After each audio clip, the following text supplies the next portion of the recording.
Oke, bismillahirrahmanirrahim. Assalamualaikum warahmatullahi wabarakatuh. Hai teman-teman semua, bagaimana kabarnya? Semoga teman-teman dalam keadaan baik-baik saja ya. Nah teman-teman, jadi sekarang kita sudah masuk pada mata kuliah ekologi umum pertemuan ke-8. Semoga teman-teman tetap semangat ya mengikuti kuliah ini. Walaupun sedang berpuasa, semoga teman-teman tetap semangat. Oh iya, bagi teman-teman yang sedang menjalankan ibadah puasa, saya ucapkan selamat menunaikan ibadah puasa. Semoga amal ibadah yang teman-teman lakukan di bulan suci ini menjadi pahala di sisi Allah Subhanahu wa Ta'ala, dan puasanya tetap lancar sampai bertemu di hari Idul Fitri nanti. Amin ya Rabbal Alamin. Nah, jadi teman-teman, pada pertemuan ke-8 mata kuliah ekologi umum ini, kita akan membahas mengenai konsep spesies dan spesies sebagai unit ekologi. Jadi tanpa berlama-lama lagi, mari kita masuk ke pembahasannya. Let's check it out. Nah, yang pertama adalah konsep spesies. Nah, jadi teman-teman, konsep spesies ini itu beraneka ragam ya. Kenapa sampai beraneka ragam? Yaitu alasannya yang pertama adalah adanya perbedaan pemahaman tentang spesies. Jadi beberapa ilmuwan itu memiliki banyak pemahamannya tentang spesies. Ditambah lagi bahwa spesies itu adalah hasil dari proses evolusi yang terus-menerus. Jadi akan sangat sulit untuk menjelaskan tentang spesies karena spesies tersebut itu terus berevolusi. Maka akan banyak kriteria-kriteria yang muncul untuk menjelaskan tentang konsep spesies. Sebentar kita akan jelaskan beberapa konsep tentang spesies tersebut. Nah teman-teman, setidaknya ada 4 konsep mengenai spesies. Konsep yang pertama yaitu konsep spesies biologis. Yang kedua adalah konsep spesies morfologis. Yang ketiga adalah konsep spesies ekologis. Dan yang terakhir atau yang keempat adalah konsep spesies filogenetik. Nah, selanjutnya kita akan bahas satu persatu mengenai konsep spesies ini. Oke, yang pertama adalah konsep spesies biologis. Konsep spesies biologis adalah kompatibel secara reproduktif, menekankan isolasi reproduktif, yaitu kemampuan anggota suatu spesies untuk saling mengawini satu sama lain tetapi tidak dengan anggota spesies yang lain. Jadi intinya dari konsep spesies biologis ini adalah spesies yang memiliki genetik yang sama. Jika genetiknya sama, maka spesies tersebut itu bisa saling kawin atau saling mengawini. Beda halnya jika spesies tersebut tidak memiliki genetik yang sama, maka tidak bisa saling kawin ya teman-teman. Konsep spesies yang kedua adalah konsep morfologis, yaitu sekelompok organisme dengan bentuk tubuh yang sama. Sehingga pada dasarnya spesies adalah sekelompok individu yang terlihat sama, menekankan perbedaan anatomi yang dapat terukur antar spesies. Sebagian besar spesies yang diidentifikasi oleh para ahli taksonomi telah dikelompokkan ke dalam spesies yang terpisah berdasarkan kriteria morfologi. Nah, jadi inti dari konsep spesies morfologis ini teman-teman adalah spesies yang memiliki bentuk yang sama. Ya, diambil dari kata morf yang artinya bentuk. Jadi konsep ini mengelompokkan spesies-spesies yang memiliki bentuk-bentuk yang sama. Intinya seperti itu teman-teman. Konsep spesies yang ketiga adalah konsep ekologis. Konsep ekologis adalah spesies yang sama menempati relung ekologi yang sama, sehingga cara mereka berinteraksi dengan biotik dan abiotik sangat mirip. Konsep ini menekankan peranan spesies, niche atau relung, posisi dan fungsi dalam lingkungan. Jadi pada konsep ini intinya adalah membagi spesies itu sesuai dengan fungsinya masing-masing dalam ekologi tersebut. Maksudnya yaitu jika ada 2 spesies yang identik atau sama, tetapi fungsinya dalam ekologis itu berbeda, maka spesies tersebut itu dikatakan beda secara konsep spesies ekologis. Walaupun kedua spesies tersebut identik ataupun sama secara biologis, tetapi ketika fungsinya dalam ekologis itu berbeda, maka spesies tersebut dikatakan berbeda secara konsep spesies menurut ekologis. Konsep spesies berikutnya adalah konsep spesies filogenetik. Konsep spesies filogenetik ini adalah spesies atau sekelompok organisme yang memiliki nenek moyang yang sama. Jadi pada konsep ini, spesies itu dibagi atau dikelompokkan berdasarkan nenek moyang yang sama atau berdasarkan keturunannya ya. Jika mereka memiliki nenek moyang sama, itu berarti mereka sama secara konsep filogenetik. Nah, sekarang kita masuk pada spesies dalam lingkungan kompleks. Yang pertama atau A, spesies sebagai unit ekologi. Pakar ekologi tumbuh-tumbuhan ingin menggunakan spesies sebagai alat alternatif untuk memahami ekosistem.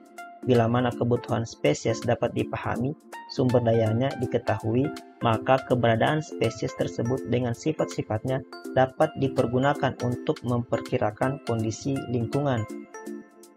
Nah, jadi ini mirip sama tugasnya teman-teman yang dulu ya, yang teman-teman mencari tentang indikator ekologis. Jadi teman-teman ketika suatu spesies diketahui ciri-cirinya bahwa spesies tersebut hidup pada tanah yang memiliki pH tinggi.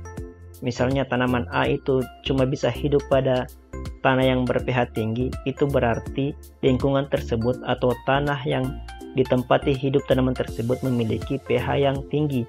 Jadi ketika kita mengetahui ciri-ciri tentang spesies, maka kita akan juga bisa mempelajari tentang ciri-ciri lingkungan yang ditempati oleh spesies tersebut. Spesies taksonomi tersusun oleh individu dan populasi yang kemungkinan secara genetis bersifat heterogen, sedangkan spesies ekologis secara genetis merupakan berbagai tumbuhan yang lebih bersifat homogen yang beradaptasi terhadap berbagai kondisi lingkungan mikro khusus. Interaksi merupakan bagian lingkungan organisme tersusun atas tumbuhan dan hewan yang hidup bersama dengan baik, yang sejenis maupun yang tidak sejenis. Oleh karena itu, interaksi sepasang organisme dapat terjadi di setiap bagian kontinum vegetasi. Autoekologi yaitu ekologi yang mempelajari suatu spesies organisme atau organisme secara individu yang berinteraksi dengan lingkungannya. Contoh autoekologi misalnya mempelajari sejarah hidup suatu spesies organisme, perilaku dan adaptasinya terhadap lingkungan. Nah, sekarang kita masuk pada faktor dan distribusi tumbuhan. Yang pertama ada faktor lingkungan. Semua faktor lingkungan dapat bertindak sebagai faktor pembatas bagi suatu organisme. Nah, ini sudah dijelaskan ya pada kuliah yang sebelumnya, baik secara bersamaan ataupun sendiri-sendiri. Beberapa faktor lingkungan yang sering menjadi faktor pembatas bagi organisme secara umum adalah: yang pertama adalah cahaya matahari. Cahaya matahari merupakan faktor lingkungan yang sangat penting karena sebagai sumber energi utama bagi seluruh ekosistem. Struktur dan fungsi dari suatu ekosistem sangat ditentukan oleh radiasi matahari yang sampai pada ekosistem tersebut. Cahaya matahari baik dalam jumlah sedikit maupun banyak dapat menjadi faktor pembatas bagi organisme tertentu. Yang kedua adalah suhu udara. Suhu merupakan faktor lingkungan yang dapat berperan langsung maupun tidak langsung terhadap suatu organisme. Suhu berperan dalam mengontrol proses-proses metabolisme dalam tubuh serta berpengaruh terhadap faktor-faktor lainnya, terutama suplai air. Yang ketiga itu adalah air. Air merupakan faktor lingkungan yang sangat penting karena semua organisme hidup memerlukan air. Air dalam biosfer ini jumlahnya terbatas dan dapat berubah-ubah karena proses sirkulasinya. Siklus air di bumi sangat berpengaruh terhadap ketersediaan air tawar pada setiap ekosistem. Pada akhirnya akan menentukan jumlah keragaman organisme yang dapat hidup dalam ekosistem tersebut. Yang keempat ada ketinggian tempat. Ketinggian suatu tempat diukur mulai dari permukaan air laut. Semakin tinggi suatu tempat, keragaman gas-gas udara semakin rendah sehingga suhu-suhu udara semakin rendah. Yang kelima adalah kuat arus. Kuat arus dalam suatu perairan sangat menentukan kondisi substrat dasar sungai, suhu air, kadar oksigen, dan kemampuan organisme untuk mempertahankan posisinya di perairan tersebut. Semakin kuat arus air, semakin berat organisme dalam mempertahankan posisinya. Selanjutnya ada distribusi makanan. Tumbuhan di dunia ini sangat beraneka ragam distribusinya. Ada 3 kategori persebaran tumbuhan yang ada, yaitu kosmopolit, endemik, dan discontinue atau terputus-putus. Tumbuhan kosmopolit merupakan tumbuhan yang memiliki area persebaran hampir seluruh daerah di dunia. Sementara tanaman endemik merujuk pada individu dengan persebaran yang sangat terbatas pada suatu kawasan geografi yang unik. Nah, ini contohnya seperti bunga Rafflesia ya teman-teman. Bunga Rafflesia tersebut hanya dapat hidup atau hanya ada di Papua, tidak hidup di tempat yang lain karena memang dia bersifat endemik. Nah, yang terakhir adalah kelompok tumbuhan yang memiliki persebaran discontinue, yaitu tumbuhan yang sebenarnya berhubungan secara kerabat akan tetapi terpisah pada lokasi yang sangat jauh secara geografik. Nah, sekarang kita masuk pada konsep holozoenotik lingkungan. Konsep holozoenetik adalah suatu klimaks alami terhadap modifikasi pada hukum minimum Liebig. Nah, hukum minimum Liebig ini sudah kita pelajari ya teman-teman pada pertemuan sebelumnya. Telah diketahui bila suatu faktor pembatas dapat diatasi, maka akan timbul faktor pembatas lain. Bila salah satu dari faktor lingkungan kita ubah, perubahan ini akan mempengaruhi atau mengubah komponen-komponen lain. Contohnya, bila suatu udara dalam rumah kaca dinaikkan 100 derajat Celcius, maka udara di dalam rumah kaca akan mengandung lebih banyak uap air. Tekanan uap air dari permukaan cairan dalam ruangan akan bertambah, akibatnya laju penguapan meningkat. Nah, terakhir ekotipe tanaman. Kata ekotipe pertama kali diusulkan oleh seorang ahli ekolog bangsa Swedia bernama Turesson 1922. Beliau mengadakan percobaan terhadap beberapa spesies tanaman yang ditanam pada berbagai keadaan lingkungan yang berbeda. Ternyata, masing-masing spesies yang sama akan memperlihatkan sifat-sifat morfologis yang berbeda sehubungan dengan adanya perbedaan lingkungan.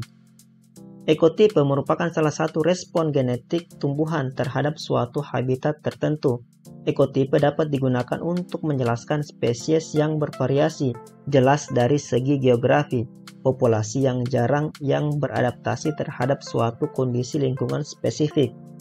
Ekotipe biasanya akan memunculkan perbedaan fenotip dalam suatu spesies atau taksa tumbuhan. Nah, jadi percobaan yang dilakukan oleh Turesson 1922 ini teman-teman, yaitu dia mengambil 2 jenis tumbuhan yang sama. Kemudian tumbuhan tersebut itu ditanam pada suatu kondisi lingkungan yang berbeda. Nah, ternyata masing-masing spesies yang sama akan memperlihatkan sifat-sifat morfologis yang berbeda. Jadi spesies tersebut memperlihatkan morfologi tanaman tersebut menyesuaikan tempat di mana tanaman tersebut itu ditanam. Oke teman-teman, sampai di sini dulu materi saya kali ini. Saya mohon maaf jika ada kesalahan kata. Sampai ketemu di pertemuan selanjutnya. Wabillahi taufik wal hidayah. Assalamualaikum warahmatullahi wabarakatuh dan see you.